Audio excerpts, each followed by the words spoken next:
It's time to look back at the latest episode of Smackdown, only on Lewis Suling Show, baby. Well, Bo. Welcome to the Wrestling Show. I'm your most fickle host, Lip Hazlewood, and this is a very cynical look back at the latest episode of Representing the WWE, and live from the Scotiabank Saddle Dome in Calgary, Alberta, Canada. That's right, the WWE goes to Canada. Now, this episode is air dated August the 11th, 2023, and it is the WrestleMania's aftermath. Still, what's happened after WrestleMania? So this is the first SmackDown after the WrestleMania. Now, here we go. Now, before we start the show, just a quick celebratory shout-out first. The WWE had a quick graphic near the middle of the show, and they're telling everybody that it's a big happy birthday to Hulk Hogan, who is turning 70 years old. Now, I thought he was 80, like in his 80s at least. I was wrong. Okay, so happy birthday, Hulk Hogani. And to our very own Hoagie Hogani, it's not your birthday, but hey, you look sort of like Hulk Hogani. Hulk Hogan. Hey, brother. Hoagie Hogani here. And I'm saying it's my birthday too, brother. Okay, that was me. Thanks, Hoagie. See you later. Anyway, so let's move on. Now, first, before I really start the show, just a quick shout out to the non-competitors. They are the glue that holds the building together. Now, first and foremost, he represents the authority figure. And today, he's flexing muscles. It's Adam Pearce.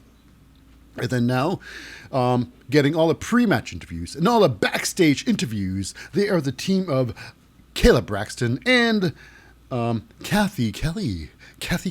And of course, heading towards the ring, getting everybody knowing, let everybody know who's going to fight and the results of such fights. It's Mike Rome. And most importantly, it's the commentary crew, the play-by-play guys, the hosts, and I even call them the narrators of the whole damn show. And now, first, they changed things up a bit now. This week, they have a three-man team, a three-man crew. Now, first of all, he is a man with the impeccable style and the perfect 5 o'clock shadow.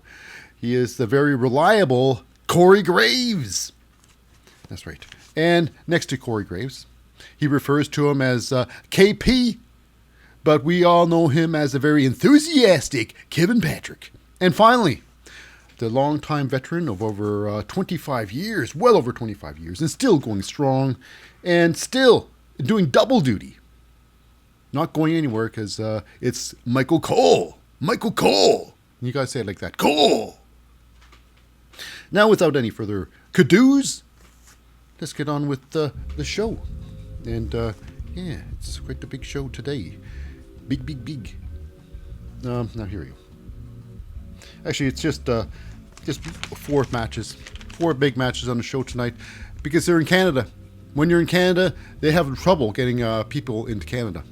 Either they got bad passports or I don't know. But I find a lot of wrestlers can't really make it into Canada, so it's no surprise there's only 4 matches on the card tonight. There's only 4. Okay, the first one. It's going to be a sort of like a repeat of SummerSlam -1. This is Charlotte Flair versus Asuka.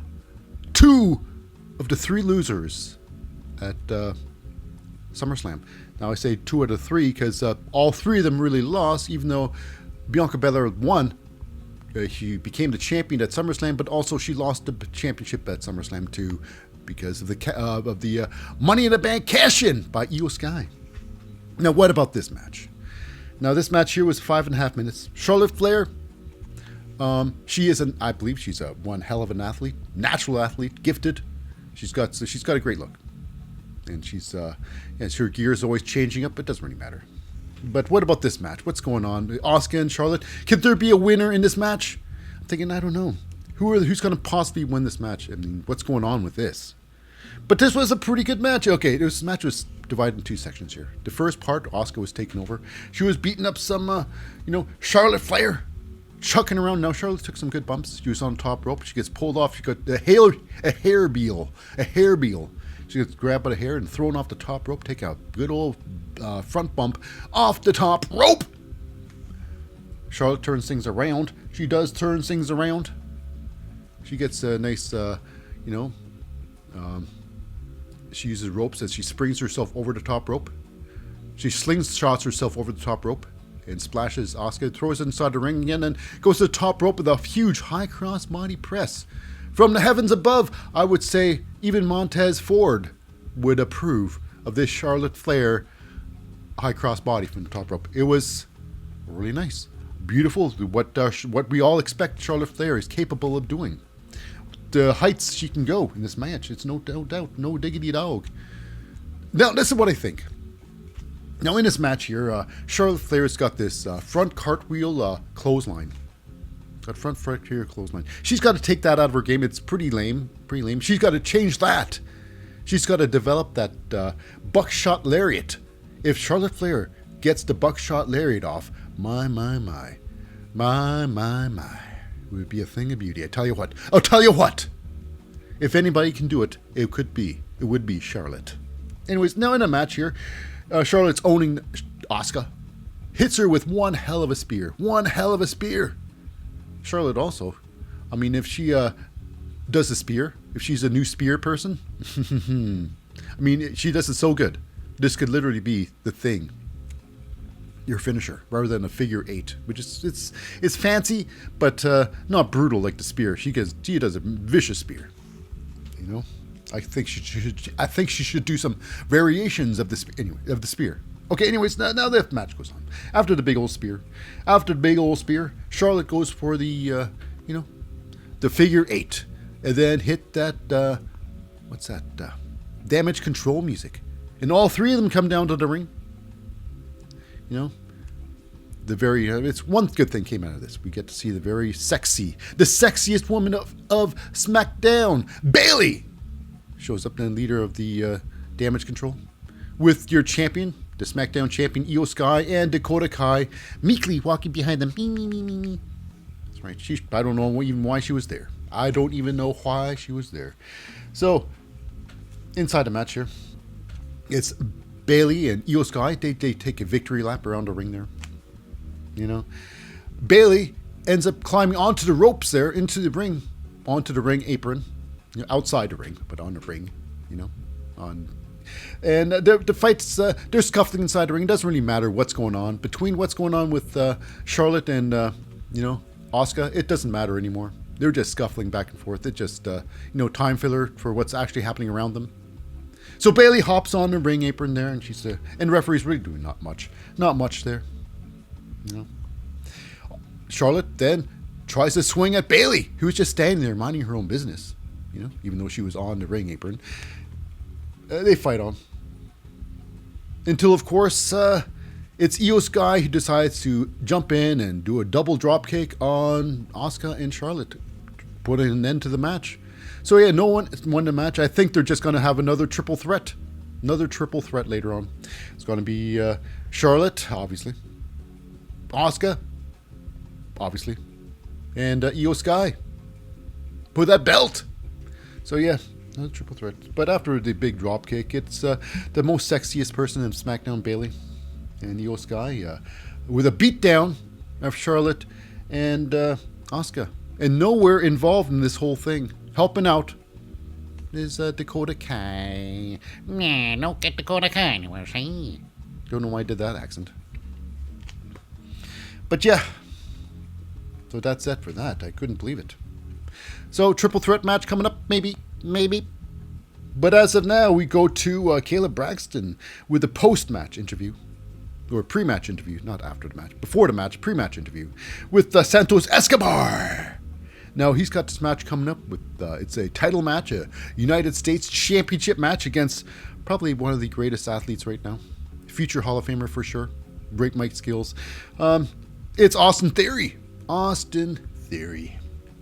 So, yep, he wants a piece of Austin Theory. He's looking forward to it. He's going to give Austin Theory all he's got. But what if he has got nothing to give? And this question is answered right toot sweet, where Austin Theory attacks Santos Escobar, picks him up and gives him the old sidewalk slam style onto the crates, moving crates. And he's laying there and his leg is draped, like one of the moving crates, one of the lids were open. His leg draped inside one, and then, well, Austin Theory had no choice but to slam the crate door on top of Santos Escobar's leg. So we're finding a backstage there that Santos Escobar is with a trainer. He's got ice on it. It's like, oh, your fight's coming up soon. Can you do it? And lo and behold, look who's there, looking after his own investments. This is Rey Mysterio. You know? Because it's really all about him. All about Rey Mysterio. You know, I think. You know? So it's really, no, this is what I truly think. Now, when Santos, I believe it was last week, Santos Escobar was fighting fighting Rey Mysterio last week. Rey Mysterio, I believe Rey Mysterio was supposed to win that fight last week to move on to fight Austin Theory. But however, during that match there, it was Rey Mysterio. He takes a whiplash on the ground there, and he was questionable. And Santos Escobar won the match, therefore giving him the privilege of fighting, Austin Theory for his title. And so today's the day where it's like, I guess Rey Mysterio, he's okay, and I guess he just wants his title opportunity. And this is Santos basically, the wrestler's way of saying, you can take it. We'll write it into the script. It's like, well, that's what I think, you know. So here we go. Our next match. It gets disappointing. Now this one here is representing the OC. It's AJ Styles versus Karrion Kross. No, this is not the first time they've done battle. Not the first time they've done battle. And Karrion Kross is always, I don't know sure what's going on with Karrion Kross. He's got a good look, but he's got some good mic skills. But his in-ring abilities is questionable at best. I don't know. I mean, I think Karrion Kross and Bray Wyatt in some universe get together and do something together. I think they'd be a perfect team. You know, all show, I think. So why I say this now? AJ Styles with Michin, Karrion Kross was with Scarlett, and the match was about. This was pretty long, I gotta say. This was about 11 minutes. This was a barn burner, but this was weird, to say the least. You know, went on, and we got a moment where, obviously, I don't know why I say obviously, they fight outside. Karrion Kross gets AJ Styles on his shoulders through a fireman's carry, and then gives him the Death Valley driver onto the commentating table. You know, squashing him through the table. Now, I would say it regularly, but this never happens in WWE. I don't know why. But if you're outside, that is where nothing happens. You know, no wrestling happens outside the ring. Now, if you're inside the ring and you get thrown into the into the ring post, when you're inside the ring, you're thrown into the ring post, that is what it is. But if you're outside the ring, these should be disqualifying. But they aren't. But they ain't. They ain't. Because I guess getting thrown head first into a ring post doesn't really hurt after all. Getting thrown head first into the steel steps, I guess it really doesn't hurt after all, because usually that doesn't finish a match. Usually it doesn't. Anyways, that's enough with me complaining. Now we go into the match here. This barn burning match. What happens? AJ Styles, he gets it's the cross jacket. Karrion Kross with a rear naked choke on AJ Styles. He tries a couple of times breaking out of it. Karrion Kross holds on to dear life. But here we go. It gets weird because eventually AJ Styles does break out of it by he walks to the corner. He steps up to the ropes and he tries to do a flip around. And I think this is what was supposed to happen. AJ Styles was supposed to flip around and finish with an inverted DDT. A DDT to an inverted Karrion Kross. You know, laying backward. But however, Karrion Kross, something was wrong. Karrion Kross was just, I don't know. Karrion Kross seems so, he fell backwards. Didn't work very well. AJ Styles tried to fixed the move. He picks up Karrion Kross for looks like a Michinoku driver. Karrion Kross, I'm not sure what's going on. He dead weights AJ because I'm not sure he knows what's going on, where he's at. You know, Karrion Kross, he seems kind of out of it. So AJ Styles goes for looks like a Michinoku driver. Karrion Kross kind of falls down. Then he falls down backwards, and then AJ Styles does that a variation of an inverted DDT. It was very messy. I'm looking, wow, what is that all about? What was that all about? That must have been either on the fly because mistakes were made, but I don't know. It was crazy. Not really crazy. So Karrion Kross is down on the mat there. AJ Styles, this is not just on the mat there, but he is very close to the ropes. AJ Styles does a springboard 450 splash. And then Scarlett quickly grabs Karrion Kross's foot, drapes it on the top rope. Referee stops the count. Now this is where it gets funny because, Michin is on fire. It isn't. But she goes up. She tries to put an end to Scarlett. She runs up with a boot and she boots just like Otis would do, missing completely. With the charge, she boots the old ring post. Oh! And then, Scarlett punches her in the face. Just like that. Like uncorking, a champagne bottle. And Michin goes down. Now, during the match goes on. Now, this is where it gets hilarious now. Scarlett. Now, boots in wrestling, a lot of times they wear lifts and these crazy heels and just to make them look taller. I mean, a lot of people do it. But this is taking crazy heels to the next level. Scarlett, I swear, these were 1 foot, a foot off the ground. She was an extra foot tall, 12 inches off the ground. These heels were insane. She was so on her tiptoes. These were just weird, modified shoes that just all it was meant to do is make her look 1 foot taller, making her feet look like normal. It was weird. So here we go. This is where it gets strange because she gets up top of the apron there to distract some AJ Styles, who's going to do the old, Styles Clash on Karrion Kross. And you can see, like, oh my god, look at those ridiculous boots. And then it's, Michin.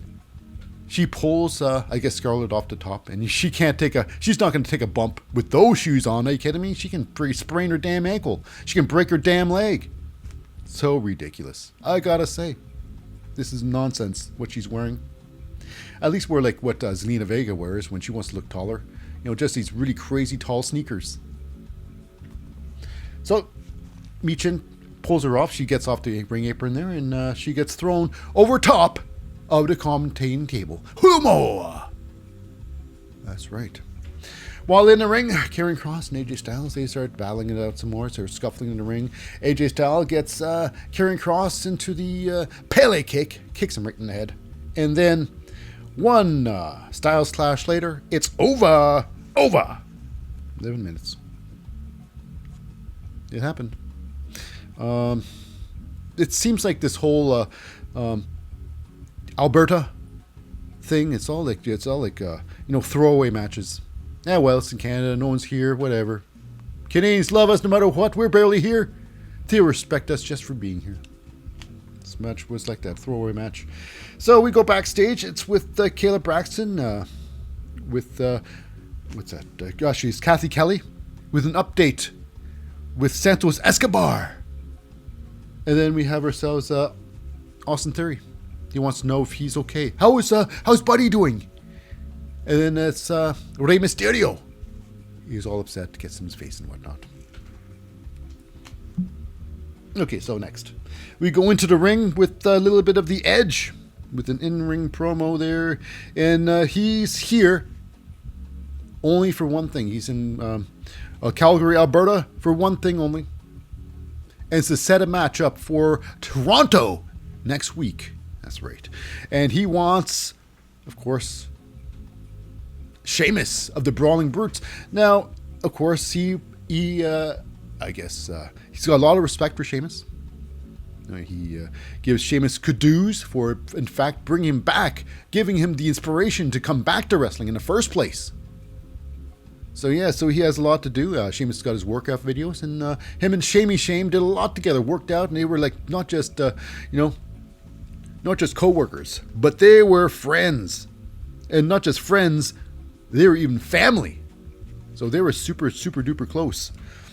Now, they fought each other a lot and got Edge ready, and they had this huge thing where he fell off his bicycle while they were on the, some workouts, the Sheamus's workouts. And then Edge decided, oh, I haven't got an epiphany. Epiphany.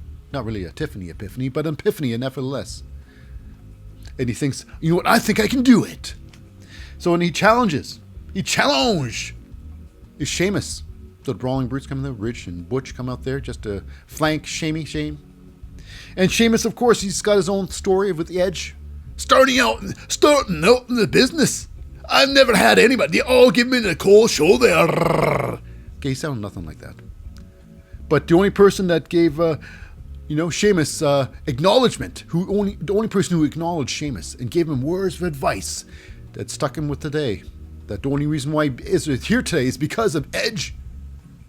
So yeah, he accepts the match and he says, I hope you're making the right move, or something like that. Hope you're not making a mistake. Hope you're not making a mistake. So next week, Sheamus versus Edge. I'm sure that's going to be match of the night. I'm sure of it. So next up, we got ourselves a match. This was well under a commercial break. This was representing the Hit Row, Skid Row. It's the Top Dolla, the Flop Father, Uncle Phil versus LA Knight. Now, alongside with Top Dolla is the Ashante, the Adonis, and B-Fab. B-Fab, this match was about 2 minutes in length. 2 minutes in length. I was hoping LA Knight would start running his lips against, Top Dolla and, what's that, Hit Row? He didn't.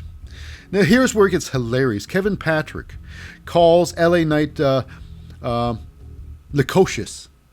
I believe it's Lacocious. I'm thinking, wow, Lacocious. That's interesting. I wonder what that could mean. It just means talkative. I mean, LA Knight's not just talkative. He's not really talkative. He can speak. He's got great mic skills. But I'd say he's more enthusiastic. He's got, charisma. He's charismatic. He's intelligent. And he's confident. And that's the bottom line. Mm-hmm. Wow. And he's talkative. That's the best I can do. I don't know. I put a fancy word for talkative, so that's my 2 cents. Okay. Now, how about this match? Now, after right as this match starts, it's B-Fab. She jumps on the apron there to get LA Knight's attention. Hey, over here. That didn't work. And then, of course, here's where it gets weird. Like a couple seconds in the match, they hit the ropes here. At least Top Dolla throws LA Knight to the ropes. And then that's when Ashante did on us. He tries to pick the leg. He actually grabs the leg of LA Knight. The referee sees in full sight of the Knight ref. And she not once said, hey, not only did she not, disqualify him, end the match there. It's like, hey, that's a disqualification. Hands are off. That's the harshest thing you can do. Next thing you can do is say, hey, you get out of here to Ashante the Adonis. But no, not even did she not do that. She did nothing. So yeah, the match goes on. So it's going to be 3-on-1 against LA Knight, but it doesn't matter. It's just 2 minutes of wrestling. Top Dolla, after getting, going on top of things for a little bit, crushing LA Knight's throat to the ropes. He backs up. The referee's like, hey, come on, what are you doing there? She talks to give him a scalding. And then that's when B-Fab, she jumps in and drapes LA Knight's neck across the rope. Mm-hmm. And then the stomping of the throat again. The referee pulls Top Dolla away from LA Knight, and that's when Ashante the Adonis comes in with a sucker punch to the side of the face LA Knight. The match goes on. Top Dolla gets LA Knight on the shoulders for a fireman's carry to do some sort of move. Not sure. was ready for a fireman's carry at least. But he lifts him up. Maybe it's supposed to be some sort of Death Valley driver. But LA Knight pops up onto his feet. Goes on the ropes. Gives him a massive bulldog off the second rope, Ashante the Adonis tries to help out. He gets a punch to his face for his, hey, thank you very much, Ashante. Punch. And then match goes on. And with probably the nicest elbow in wrestling, the standing elbow by LA Knight, crushing him. Of course, the more devastating standing elbow is Bronson Reed. And the third and far third is Eddie Thorpe, somewhere back there. Anyways, LA Knight sets him up for a massive blunt force trauma, ending the match. Now we go backstage again. And it's with, Santos Escobar. With Rey Mysterio and Adam Pearce. And Adam Pearce is saying like, hey, yeah, that was nothing. You've been cleared to wrestle. If you want to wrestle, you can wrestle for this thing here. And, you can tell Rey Mysterio is like, Remember what we said. It's my turn, not yours. You're like my son. I don't care about him not much. As long as I get what I want. He didn't say any of that because I didn't hear any of it, but I can only assume that's what happened. So he's like, give me my chance. So anyways, it's playing out like, looks like Santos Escobar is saying he really wants that belt for himself. So he's like, I'm ready to go, Captain. He didn't say that either, but he's ready to rock and roll. So then we got ourselves, after that, we cut through backstage a little montage. Not really a montage, but a little backstage meeting with, Bobby Lashley. And with the, the Street Profits, Angelo Dawkins and Montez Ford. Apparently, this is Hurt Business 2.0. Hurt Business 2.0. I think of the fact is this. Cedric Alexander and, with Shelton Benjamin, their coattails weren't strong enough to pull Bobby Lashley along. So he needs another team to help him. I don't know what's going on here. I don't know why they gave up. Regardless, this is Hurt Business 2.0, and they're in business. Bobby Lashley and not private party. I guess they're a private. I guess they can call it that. Bobby Lashley's private party. That's Hurt Business 2.0. That's the Street Profits, Angelo Dawkins and Montez Ford. P 2.0. Okay, moving on. We go into the ring there for our match. Santos Escobar is called out to the ring, but then it's Austin Theory. He runs from behind and clips the old leg. Goes to the ring there and says, I'd like to apologize for all you Canucks out there. That there won't be a match tonight for my opponent. He's too weak. So, anyways, he goes to the ring. And it's, the whole team. The Luftwaffe is out there. Except for Zelina Vega. I don't know where she's at. I get fitted for different weaves, hair extensions and whatnot. It's true. She has got a lot of hair extensions and weaves. That's Zelina Vega. That's half her weight. Half of her weight is her hair. Anyways, they're out there. It's, Cruz del Toro, Joaquin Wilde, and, it's all about me, Rey Mysterio. And Adam Pearce is out there, and I guess they make up a thing there. It's like, hey, Adam Pearce, it's Rey Mysterio. I deserve this more than Santos Escobar will ever. I created the NWO. The LWO. I don't know. He didn't say any of that. If he did, you wouldn't have heard him. So anyways, Adam Pearce, he decides to make this match official. Rey Mysterio versus Austin Theory for the, United States Championship belt, which it should have taken place anyways because of, Rey Mysterio getting whiplash and not be able to continue with the match with Santos Escobar, who I think if it would have finished, it would have been Santos Escobar losing to Rey Mysterio. But anyways, this is how it goes. Before the match even starts, Rey Mysterio attacks. That's right. He attacks Austin Theory. Now, this match was about, from the early start, is about 6.5 minutes long. this whole thing. So it was pretty short. Pretty short. You know, it was, I thought it was disappointing. I'm pretty sure there's another objective in the whole thing going on here. Like, perhaps there's going to be a new feud with, you know, Rey Mysterio and his son. Because his son, Dominic Mysterio, is the North American champion. So who knows? Maybe there's something going to happen there. They decide this is going to be a better way to go. A better way to go. The better angle. So, yeah. So the match goes on. You know, they fight outside for a little bit before the match.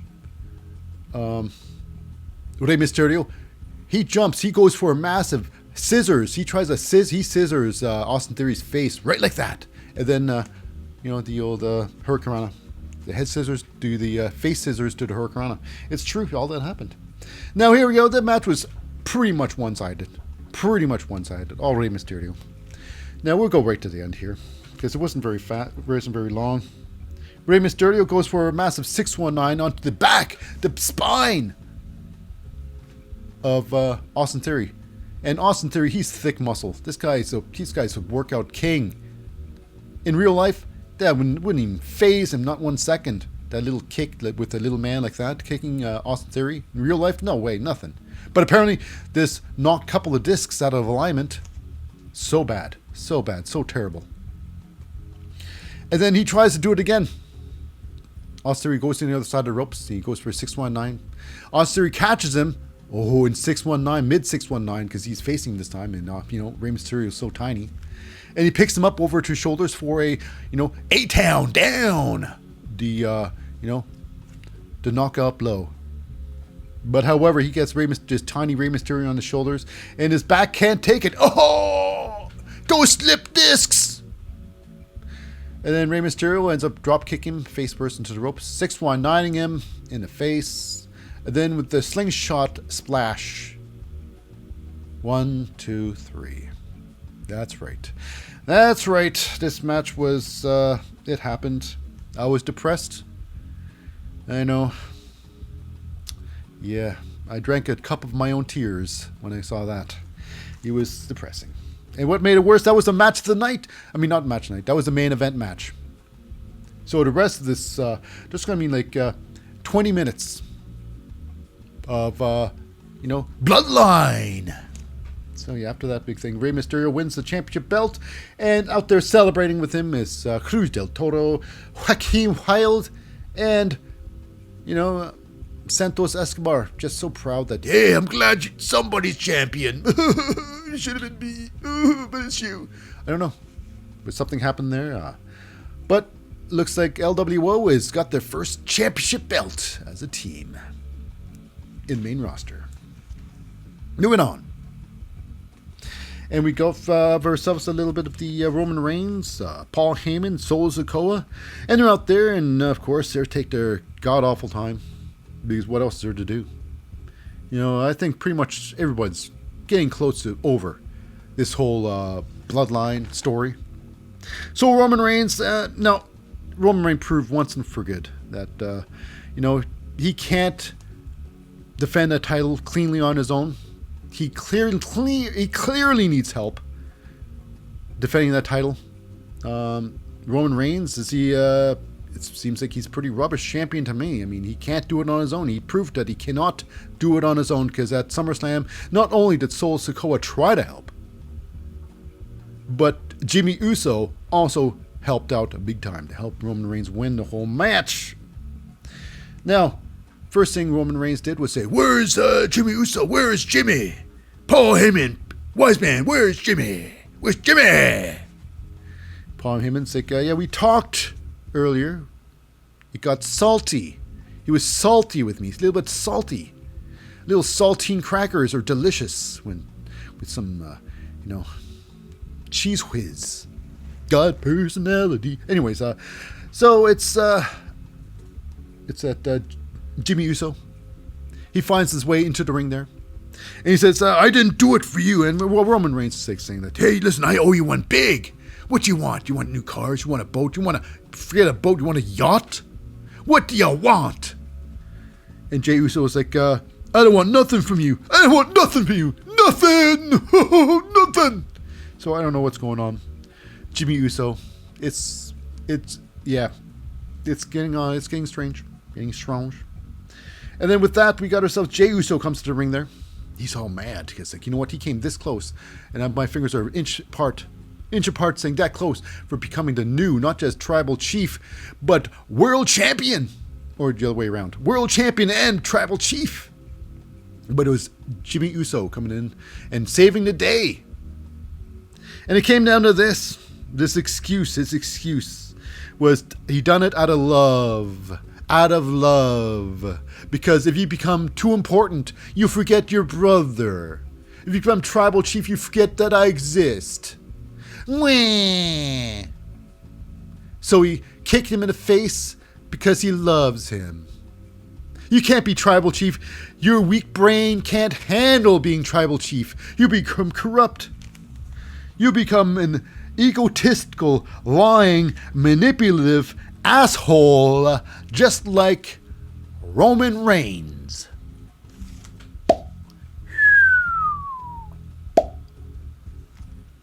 That's right. So yeah. So what happens? What happens? Is there forgiveness? Is there forgiveness in the cards? Why no? Jey Uso could only do one thing, but all our lives, 34 years or 37 years, something like that. We're almost 40 now. 37 years, something like that. Let me write that down. And then he turns his back on his brother, Jimmy. And Jimmy feels all like, I made a bad choice. And he's feeling all sorry for him and leaves the ring, you know, all wallowing in his own self-pity, slowly walking away like a sloth. Meanwhile, in the ring there, it's, Roman Reigns trying to say what's facts. Hey, I hate to say I told you so. You know, your hot-headedness. Hey, I told you so. So Jey Uso had only one option. Super kick Roman Reigns. In the face. Santos Escobar tries to attack, but Jimmy Uso, there's nothing stopping Jey Uso. You know? So Jey kicks Roman in the face and ends up beating down Santos Escobar with also a massive super kick to the face. However, in this thing here, Roman Reigns gets the Superman punch on Jimmy Uso.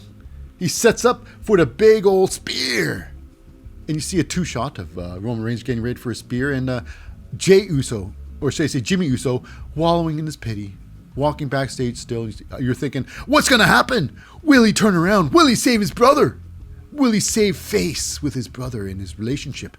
No, he doesn't. He just slowly walks away like a, like a sad guy. So Roman Reigns goes for a spear, but however, he's met with the boot to the face. Another super kick to the face, and then with a spear of his own, Jey Uso spears the holy hell out of Roman Reigns. Now, after that big spear, he's overtaken by both Santos Escobar. Santos Escobar just took one kick to the face. Now is it. He got knocked out. Santos Escobar, one kick. But anyways, this is telling a story now. Now Roman Reigns and Santos Escobar are out of the way. We can finish up what the Jey Uso story. So Jey Uso gets out of the ring there and he calls back his brother Jimmy Uso. Jimmy! And Jimmy comes back. And then he's like, brother, how am I going to hug you? And then whammo! Super kick to the face. Knocking out Jimmy Uso. And then with that said, it was Jey Uso saying, I'm out. That's right. I'm out of the bloodline. I'm out of Smackdown. I'm out of the WWE. So yeah, that put a hard stop on the bloodline. What's going on? I'm pretty sure Solo, as long as there's Solo, Roman, and Paul Heyman, there's going to be bloodline. What's going to happen with Jimmy Uso?